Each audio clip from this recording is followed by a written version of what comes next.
host, Anita on this Thursday night, another riveting Thursday night football game that is going to kick off momentarily. We're going to have all the picks, all the plays for you. We've got a jam-packed show. Nick Friedell is going to join us. We'll talk some NBA as he's in New York. Pelicans-Nets game last night. Okay, let's slow our roll there. Also, Tyler Fulton is going to join us. We'll talk some NFL and Todd Archer as well to give us a preview with the Dallas Cowboys and Dak Prescott back in action. But let's bring Nick in. Nick, welcome in, man. How you doing? Anita, it's great to see you, and I am ready to get rolling tonight. Let's do it. We always like to start Thursday night off with the good word. I love this because this is where you have an opportunity to get really creative. Not that I get creative, but I'm excited for you to get creative. So let's start first and foremost. First scoring play will be the Arizona Cardinals touchdown, and you could get that at plus 175. Those are some tremendous odds. What say you? What's your good word? Anita, the word here is rough. First of all, it's Thursday night football, which is brutal. Nobody wants to watch these games anymore. But also, Arizona's offense has been really rough to watch. Kyler Murray is not the type of player that we thought he was going to be coming into the season. I don't trust anything about the Cardinals right now. I shudder to think what this game is going to turn into here, but I would not touch that one. My good word is dead, as in dead last. That's what the Arizona Cardinals are in the first half of games. Get this, Nick. They have been outscored 41-3 in the first quarter alone. They're the worst team in the first half, but yet the best team in the second half. 49% of their points are scored in the fourth quarter. Those are some really tremendous stats and nuggets for you. So for me, this is not a play. In fact, probably my favorite play is Alvin Kamara scoring the first touchdown at plus 750, and those are even better odds. All right, let's go to the diamond. We've got the Padres going up against the Phillies. The Padres win the series against the Phillies 4-2. That would be the final. They'd win it in 6, of course, 4-2. And your odds are plus 380. What's your good word?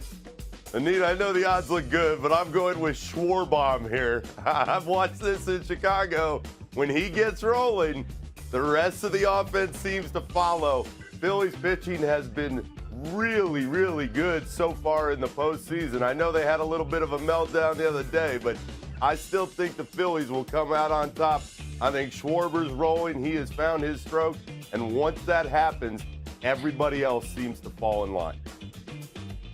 I'm just going to assume that you're not really good at Wordle. I'm just going to assume that.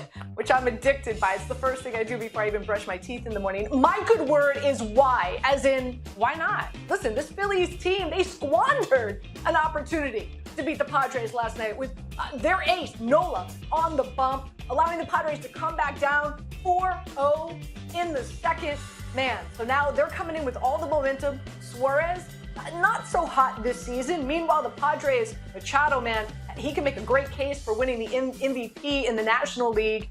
And I do believe that they have a better offense than the Phillies. And Musgrove and Yu Darvish has been tremendous. So why not? Yeah, man, at plus 380, I'm going to lay it. Now let's go to the hardwood. And, of course, we're talking about the Pelicans. You were there last night. The Pelicans, the odds were minus 180 for them to make it to the postseason. And then they lay the wood. See what I did there, hardwood? They lay the wood against the Nets. And now it's minus 400 for them, for you to bet that they're going to make it to the postseason. What's your good word? Oh, Anita, this is my favorite one because it's so simple. Yes. I feel like Daniel Bryan. Like, yes, yes, yes, yes. I watched this game last night, and I'm thinking, Zion cannot possibly look this good this early. Anita Martin, he does. The Pelicans are going to be awesome at the very minimum, making the playoffs if he stays healthy. That offense with Brandon Ingram and C.J. McCollum is dangerous. Take it, and don't let it get any higher. So my good word is late, as in you're 2,000 and late to the Pell party, my friend. Because because hopefully you did lay it when it was minus 180. Why not? Like, obviously, this line now is a knee-jerk reaction based on what we saw last night. Even before the start of the season, I was looking at this Pelican team winning at least 48, 49, maybe 50 games. They made it to the postseason without Zion last season. I love Herbert Jones to potentially win Defensive Player of the Year. And if everyone, I know it's a big if, capital letters, bold print, everybody can stay healthy. Again, these odds not as tempting at minus 400, but hopefully folks got on the board earlier than that. Let's stay on the hardwood because we've got a good one tonight, right? The battle on the left coast, the west coast, as some people like to say. You've got the Clippers going up against the Lakers. The Clippers favored by 5.5. The over/under now is at 225.5. What's your play here? Give me the Clippers, Anita, and give me the over. I'm taking it all because the Lakers are bad. When you look at that roster after LeBron and Anthony Davis, oof, good luck to Darvin Ham and Rob Pelinka and that whole group. Kawhi wants to come back with a vengeance. Paul George wants to show everybody that he is still one of the best players in the game. This is a motivated Clippers team. I think they're ready to roll, and I think they want to send that message tonight against the Lakers team that just got drilled by the Warriors a couple nights ago. Lockstep, baby. I'm with you, man. This Lakers team is a hot mess. They're just, Westbrook's claiming that he's got a hamstring injury because he's coming off the bench. LeBron is padding his stats. AD's not comfortable playing center. I don't know why. It's not like Charles Barkley and Shaquille O'Neal are playing in the league anymore. I don't know what his problem is. They gave up 123 points to the Golden State Warriors, who took their pedal off the metal off the pedal at the end of the game. So it could have been a lot worse. Now you got Kawhi and Paul George playing together again, healthy. John Wall. This team has got probably, you can argue, some of the best depth in the NBA, and they can shoot the ball. And we heard LeBron James come out last night and say, we can't shoot the ball. So, front office in LA better make some changes. He's sitting there he's filing his fingernails. Did you see that? He's sitting there filing his fingernails on the bench last night. No way. It's going to be a rough time in Lakerland. It is, and it's going to be rough tonight. So, Nick, listen, you rock. We appreciate you so much here on Bet. Thank you so much. Enjoy the games tonight. Thanks for having me, Anita. You got it. So we go from Nick to Tyler Fulgham, my partner in crime, on Daily Wager. We were on earlier tonight. You just heard Nick and I talking about this matchup. What's your play in the Clippers-Lakers game tonight? Yeah, I am a lone wolf. I'll take the points with the Lakers. Everyone is on the Clippers. You and Nick, Joe and Doug. I think the whole world is probably wanting to bet the Clippers here. And it's just one of those scenarios where it's like, all right, when you watch a pregame show and everyone's betting one team, it's like 90% of the time that team always loses outright. So I know the Clippers are a better team on paper. I know what the Lakers' struggles are. I don't know. It's possible because they don't have a lot of shooters, but I don't know if they can go 10 of 45 from outside the painted area again. I think they'll have a little bit better positive regression at home. I think the Golden State Warriors, who they played on Tuesday, a much more complete team, a much more gelled team at this moment in time than a Clippers team that's going to have to work to get back Kawhi after all this time off, to incorporate John Wall, etc. So I am just basically giving the contrarian pick here because if not, I don't know if a single personality on ESPN today would have picked the Lakers, whether it's NBA Countdown, whether it's PTI, whether it's NFL Live, whether it's Daily Wager or Bet. I just feel like everyone who works for this network wants to bet the Clippers, and for good reason, so I'm going to be the contrarian and go with the Lakers. What the hell? Okay, I understand. You weave when we wove, you zig when we zag. It's all good. Let's turn our attention to our Thursday night football game, right? We've got the Saints going up against the Arizona Cardinals. Arizona is favored by 2.5 now, and the over-under is 43.5. Tyler, what's your play tonight? I'm going to ride the under trend on Thursday Night Football, play under 43.5. 5 of the 6 Thursday night games we have seen so far this season have come under the total. I know they're different teams, but the last 2 Thursday night games combined have only reached 40 points. Some things that concern me about the under bet is that DeAndre Hopkins is back for the first time after serving his 6-game suspension for the Cardinals, and we know how much better he makes this offense and how much more efficient he makes Kyler Murray. Chris Olave is also back after missing a game with a concussion, and he's been a dynamic rookie wide receiver. But I'll ride that under trend. There's injuries on both offensive lines. Jameis is still out for New Orleans, so it's Andy Dalton. He doesn't have Jarvis Landry or Michael Thomas or Andres Pete. And again, I know DeAndre is back on the Arizona side, but Marquise Brown just went on the IR, and he had been really starting to gel with Kyler Murray as well. No James Conner either. He's inactive, so I'll trust that under trend and all of the cluster injuries on both sides, despite the fact that Olave and Hopkins will be available. I'm going back to that well that has been oh so runneth over for me. We talked about it on Daily Wager earlier tonight, and that is the fact that the Arizona Cardinals are the worst team in the NFL in the first quarter, let alone the first half, right? So I'm going to play the Saints on the money line in the first quarter as well as the first half. And I'm also going to play the Arizona Cardinals -1 in the fourth quarter. You know why, Tyler? They are the absolute best team in the NFL in the fourth quarter. 49% of their points are being scored in the fourth quarter alone. It's a great game for in-game betting, especially with the trends in what we've seen with the Arizona Cardinals. That's for sure. So that's how I'm playing this bad boy tonight. Give me a QB prop. Yeah, you've been killing it with the fade of Arizona early in games early this season, so I can't fault you at all for going back to that well, especially with those plus prices we saw next to those wagers. As far as quarterbacks are concerned, let me start first on the Arizona side.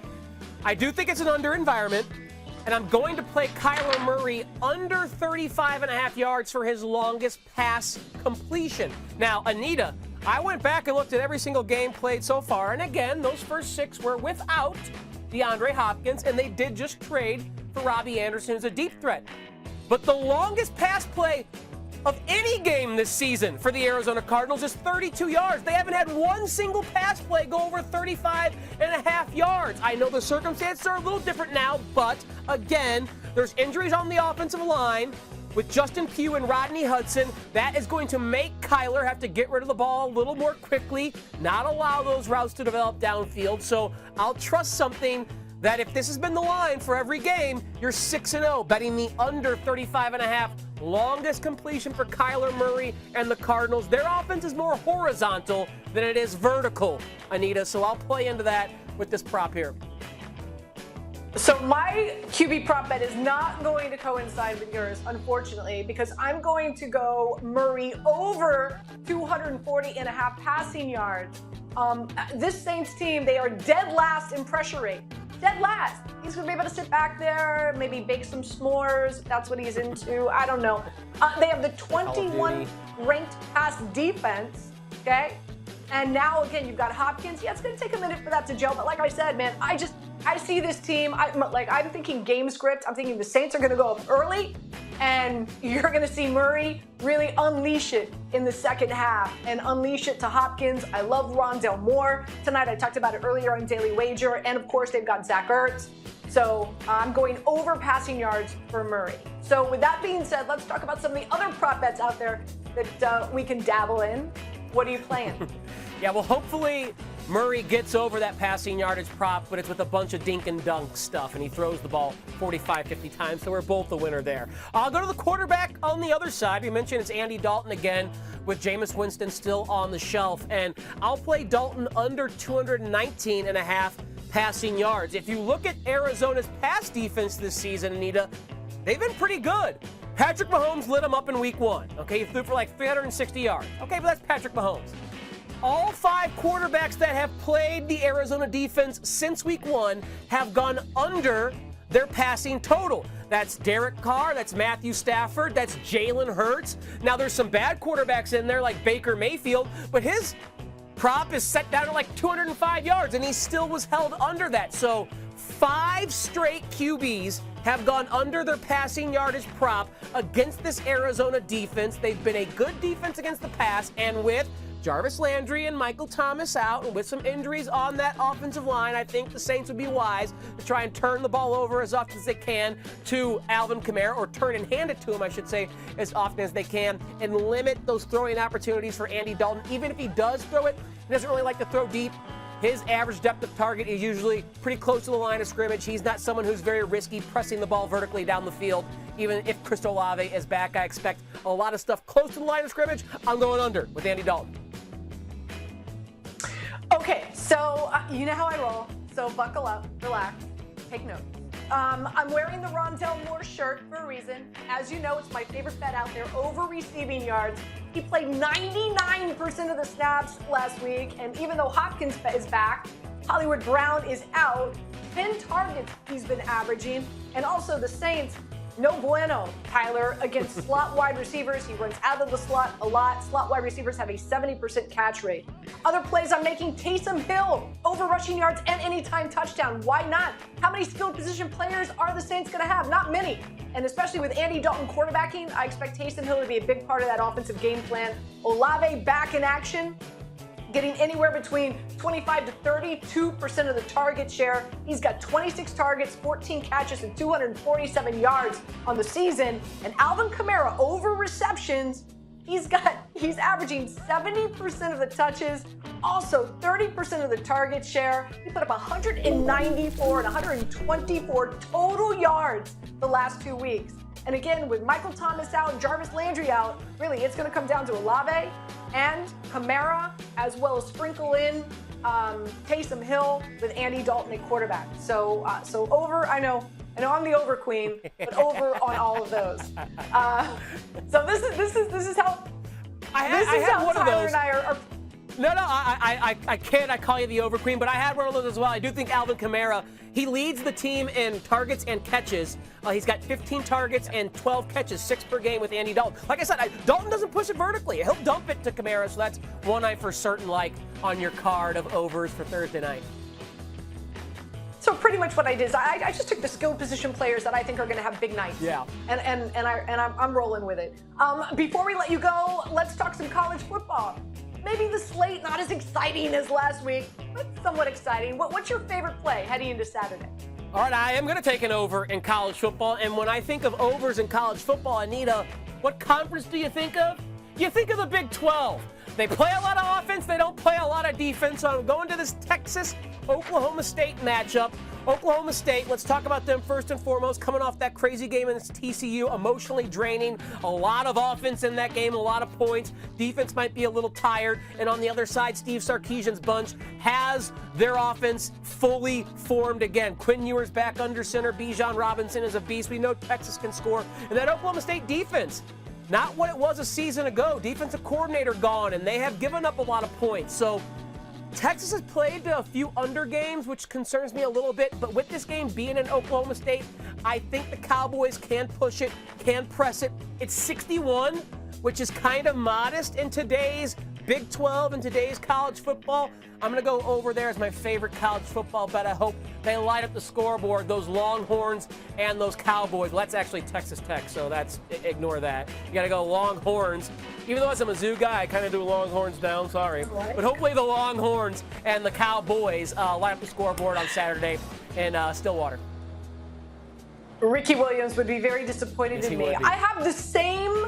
I'm going to play the same game, just different play, okay. And I'm going to take Oklahoma State and give me the points. Why not? Are you kidding me? You're telling me I get the 11th best team in the country at home against the 20th best team in the country, who's got 12 straight wins at home, and they've won by double digits, okay? Meanwhile, they lost a close game to TCU in overtime. Could have, should have won it, didn't. Okay, maybe that's a reaction to in regard to what the spread is. But meanwhile, Texas, they've won, but they've won lucky, right? Like especially against Iowa State. And oh, by the way, I probably buried the lead here. I know you went to a big-time hotsy-totsy school. I didn't. I went to University of South Florida, University of Sun and Fun. We didn't even have a football team when I went. But nonetheless, I used to travel to Gainesville, and I used to travel to FSU to visit my high school friends. I know how big homecoming is. It is homecoming for Oklahoma State. You know how big that. You got to win. win on homecoming weekend, my friend. Do you not? Yeah, and you'd be the first person who has described the University of Missouri as hotsy-totsy, so I guess we'll say thank you for that in Columbia. We consider ourselves some Midwestern Hoosiers who haven't really won anything, whether it be basketball or football. But I will say this for Missouri. I'm not kidding, Anita. This is not a joke. Mizzou claims to have invented homecoming. That is true. Missouri claims to have invented the homecoming tradition across the United States, across all schools, college, high school. Mizzou claims, I can't verify it, but that's what we say at Mizzou. We may be lying, but we claim to be the inventors of the homecoming tradition. I didn't know it was homecoming at Oklahoma. Look, I didn't even know that, and I teed you up for something that you just absolutely crushed.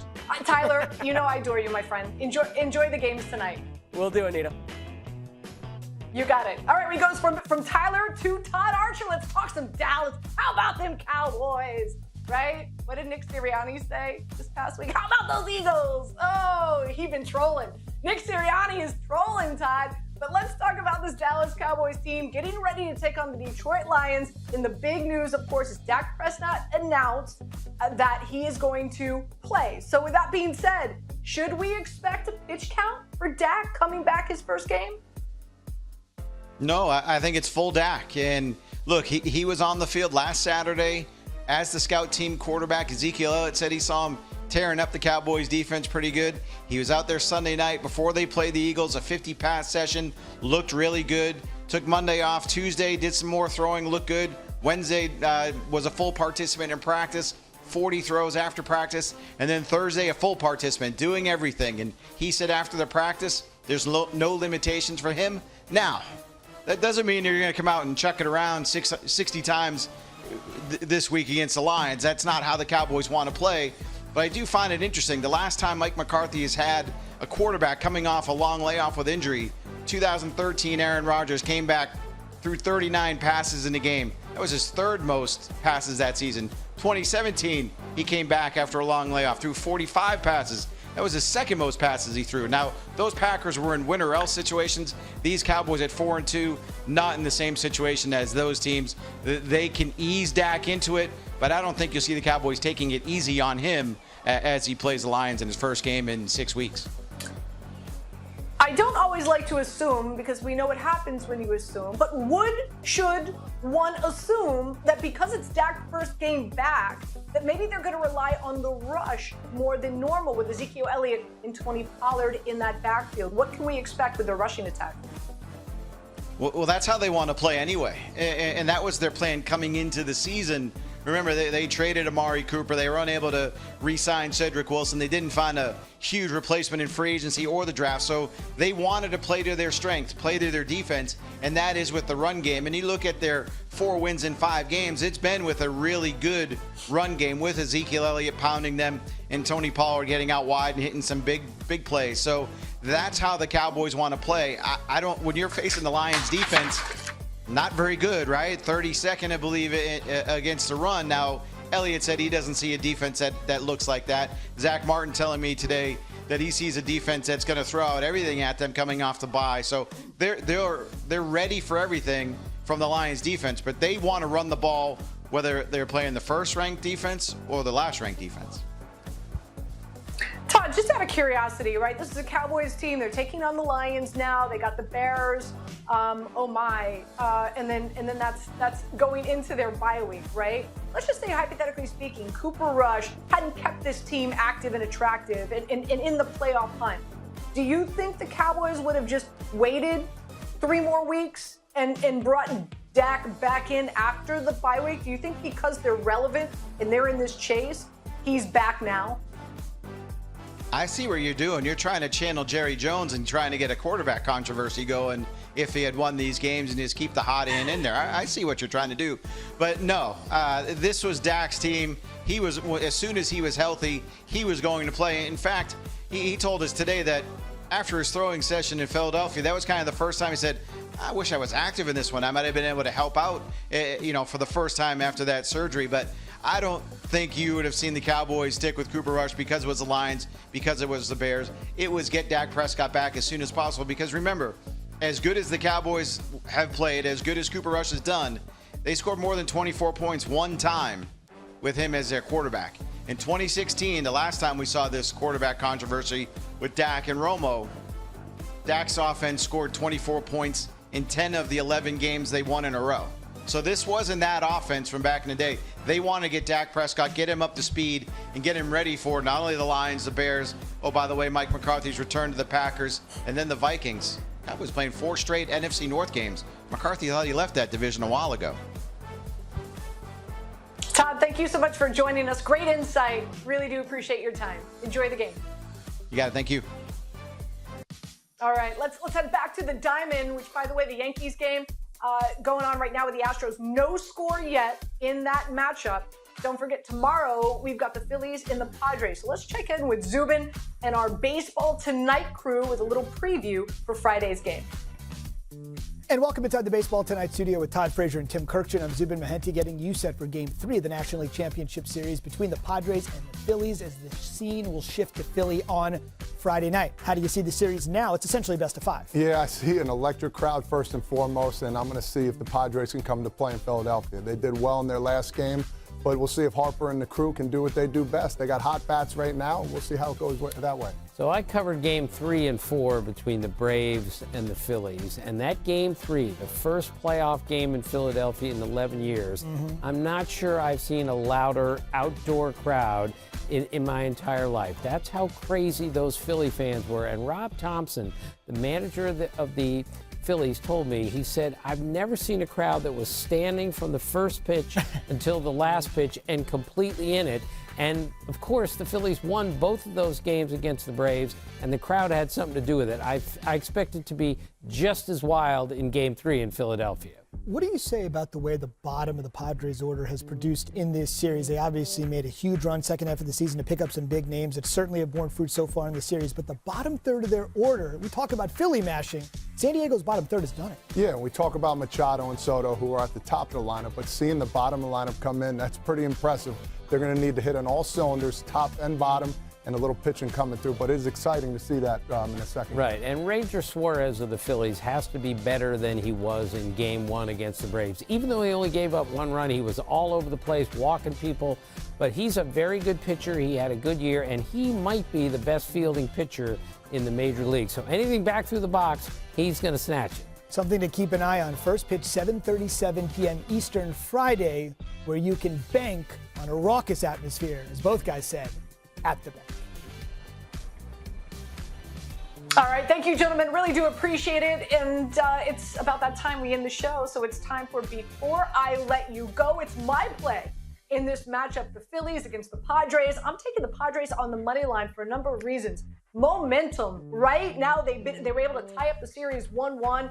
Comeback that they had. They were down 4-0 heading into the bottom of the second against arguably one of the best pitchers in Major League Baseball. And you gotta love this lineup, right? Like Bell, Soto, Drury. They are all really just crushing the cover off the ball. And Hader has been absolutely tremendous. 8 strikeouts so far this season. Actually, 8 and 10 total. 8 in this series, 10 total in the postseason. He's been tremendous ever since he was acquired by the Padres. Love Musgrove even more than Suarez. And Suarez only went a little over 3 innings in the NLDS. So I just like this Padres team. I like the Padres team to win on the money line tomorrow night. And I also like the Padres to take the series 4-2. We talked about that a little bit earlier on the show. Hey, I want to thank, of course, Nick, Tyler, Todd, our producer, Weimer, all the great people who work on Bet. Have a great night and good betting. We'll see you on Sunday.